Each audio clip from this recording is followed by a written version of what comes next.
Hey guys, it's your girl Chum, and we're back with another episode of Infinite Beings and You. Okay? Alright, fuck it.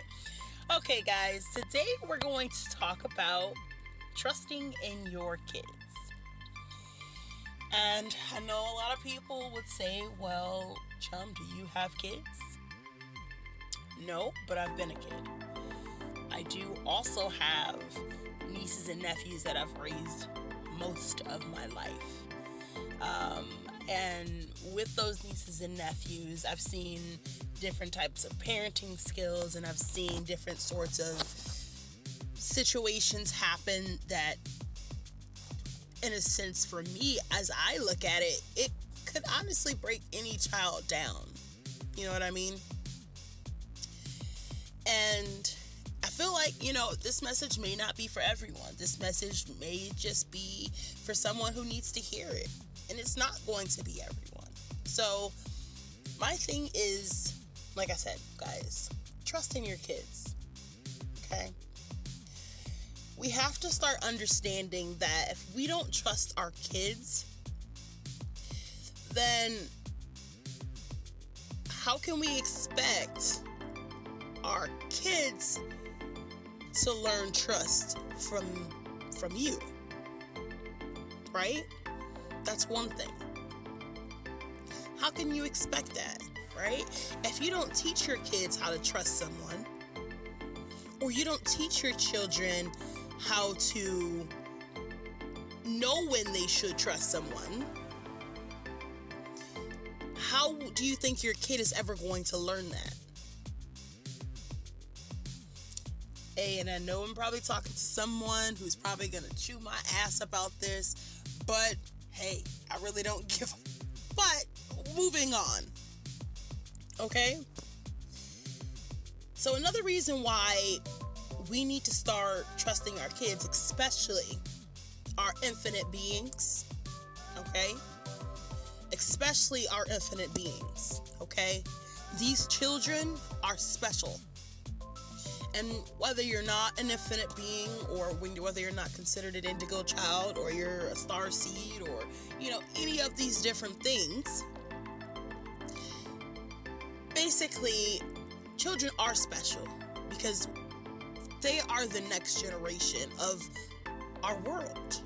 When we all go, all of the adults, or all of the beings that are considered adults, because some of them are not really adults, but even those ones that are considered adults right now, they really don't act like adults. They act like children, and a lot of the reason why they act like children is because they were most likely raised all of their life as a child. Even into teenage years, you're still a kid to me, right? Even into adulthood years, you're still a kid to me, right? Why is that? It's because us as parents, we don't know when to let go. We don't seem to understand how giving your children a lack of space, a lack of independence of their own, can really destroy them for their future. We need to understand that children need to learn. They need to learn. They need knowledge. Children need guidance. They don't need you to do everything for them. They just need you to put them on the right path. And that's why we have so many kids out here today who are so lost in what they should be doing, where they should be, understanding who they are. And it's so bad. It's because our world has become so, in a sense, has become so codependent on everything. Whether it's being in a relationship, whether it's going to work, doing something, you need this, you need that, because you were never taught how to be an independent person, or you were never taught how to put your trust or your faith in a certain action or a certain person when you need it to.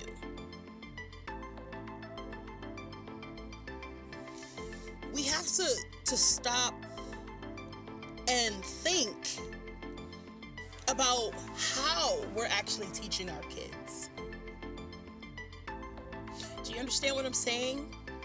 We have to start understanding whether we're just telling our kid how to do it instead of showing them how to do it. All right? We need to let that child take that step to fail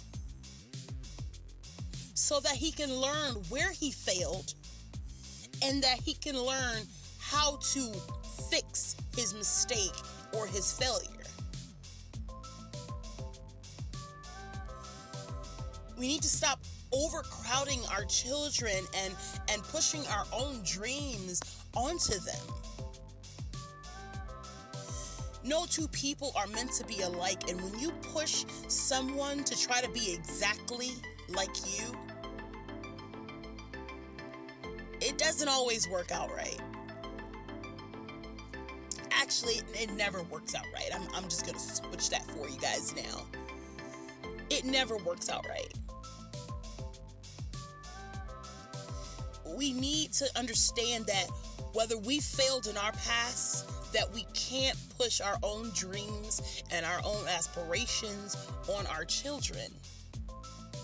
We have to let them live their own lives, but we have to be the person that prepares them to live their own life. We need to show them more love. We need to show them support. We need to guide them. We don't need to take their hand and write it for them. We don't need to do that. Because they can figure that out on their own. If they fail, it's good for them to fail because they can understand that failure is going to happen in life. If they don't understand, they're going to understand that there are things that are going to happen in life that you're not going to understand. And that you're going to have to take it and reevaluate it and try to interpret, what is being said to them.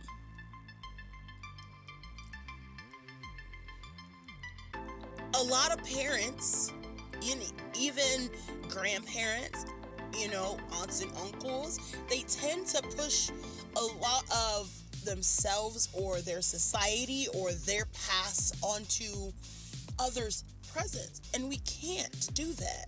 We can't. Because it's like we're trying to push them to be us when they're not.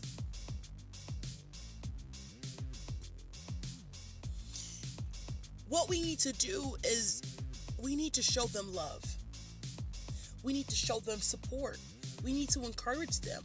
We need to make sure that they are dedicated to making themselves a better them, not to making themselves a better version of what you could have been as a parent.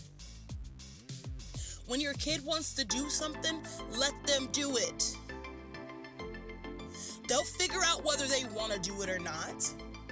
If it's something that they can't put their finger on and they're just like, oh, well, I want to try this, let them do it. Just love and support them on that path. Whether it's them wanting to wear a dress as a boy, whether it's them wanting to climb the Eiffel Tower, right? Let them do it. They will learn from their mistakes. Because that's what we do as humans. We learn from our mistakes. We learn from our past. We learn from the things that we've experienced in life. But when you can't learn and you're only being told, it's like you have no option, right? And me, even as a kid, I felt that same way, to where I didn't have an option, right? It was in me. You know, I like some of the same things that my parents liked, right? But not everything that my parents liked, I liked. Not everything that my grandparents liked, I like. Okay? And I know there's so many kids who can't say many things to their parents because they're always exactly trying to control their lives. They're trying to rule over what they are or what they'll become. Oh, you're going to be a doctor when you grow up, or you're going to be this when you grow up, or you're going to do this sport even though you really don't like it, but you're going to do it. So it's just like, why don't they get a choice? They're humans just like you. Why? What? And sometimes I just don't understand those things, you know? It kind of pisses me off, is because it's like, because you messed up on your life, you feel like you get a do-over just because you had a child? That doesn't work out that way. This child has the ability and the want and the spirit and the power and the transgression to produce their own life. Not in your image, but in their own image.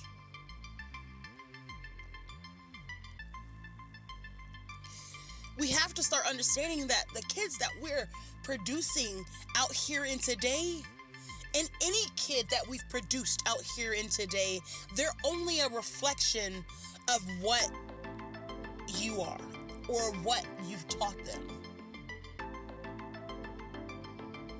Your child basically reflects you.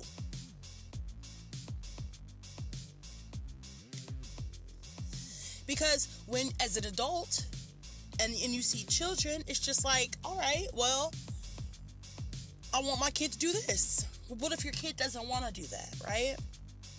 And then when your kid grows up, right, they become a little bit more erratic, to where they are not wanting to listen to the higher ups, right? They want to be on their own. They don't want to be contained anymore. They don't want to be told what to do anymore, right? Right? We have so many criminals because you're putting your ways of life on into them. You have to let them want it. You have to allow them the chance of wanting it, right? Pushing your religion onto a child is honestly one of the worst things you could probably do. Because again, it's you trying to push something into their life that they don't even understand or even know if it's something that they want. That's why we have so many pastors' children who turn into whores, and we got so many pastors' children who are pregnant, and or we got boys getting girls pregnant and different things like that. We got children from the Muslim-based religion where we have them and they are, you know, doing things completely out of their religious nature. Because of what? Because they were only consumed in one way of thinking. They didn't have that chance to think for themselves. They didn't have a chance to say whether, do I really want to believe in this? Is this something I really do believe in? Or do I really want to go into a sports career? Or do I really want to be in this modeling career that my mom's putting me in as I'm a baby and putting makeup on me and putting me in pageants and all types of stuff? Is this really the life that I want? Or is this the life that my mother or my father or my grandparents or my cousin or my aunt or everybody else around me that they want? Alright guys, I mean honestly, I could fucking go on forever. Please guys, like, share, comment, and subscribe down below. Let me know how you feel about this. Let me know your interpretation on what I'm saying. It may not be how I feel. It may be completely different. please like, share, comment, and subscribe, and let me know. All right, guys. And we out.